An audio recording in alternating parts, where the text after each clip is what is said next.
नगरपालिका निवडणुकीत झालेल्या पराभवानंतर काँग्रेस नेत्यांमध्येच जुंपली आहे। काँग्रेस नेते बाळासाहेब थोरात आणि राधाकृष्ण विखे पाटील यांनी एकमेकांवर आगपाखड केली आहे। नगर जिल्ह्यात सतत भाजपला मदत करणं आणि काँग्रेसच्या विरोधात मदत करणं हेच काम असल्याची घणाघाती टीका थोरातांनी विखे पाटलांवर केली आहे। तर थोरातांनीच पक्षनिष्ठा तपासण्याची गरज असल्याचं प्रत्युत्तर विखे पाटलांनी दिलंय। कुटील नीती आणि पैसा याच्या आधारावर दुर्दैवाने ज्यांच्यावर काँग्रेस वाढवण्याची जबाबदारी दिली तेच काय काय खेळ करतायत वेगळे हे वेगळं सांगण्याची आवश्यकता नाहीये। खरं म्हणजे त्यांच्यावर जबाबदारी की काँग्रेस वाढवण्याची, त्यांची सत्ता का गेली ते त्यांनी तपासून पाहावं।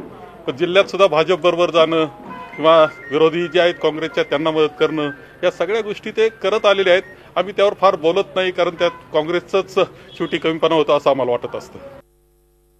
खरं म्हणजे त्यांच्या एक पक्षनिष्ठा त्यांनी एकदा स्वतः तपासण्याची गरज आहे।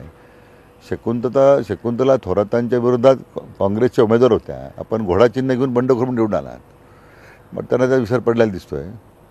कुटील नीती कोणाची आहे? शेवटी मला असं वाटतं की पैशाचा वापर कोणी किती केला हे जर संगमनेरच्या जनतेला आपण विचारलं तर ते सांगतील तुम्हाला।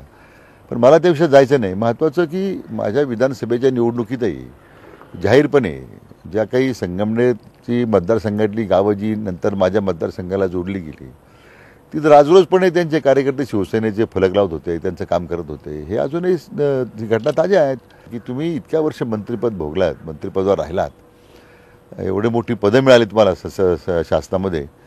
आपण संगमनेरच्या बाहेर, शहराच्या बाहेर कोणत्या नगरपालिकेच्या निवडणुकीमध्ये आपण प्रचाराला गेलात काँग्रेस उमेदवारांच्या?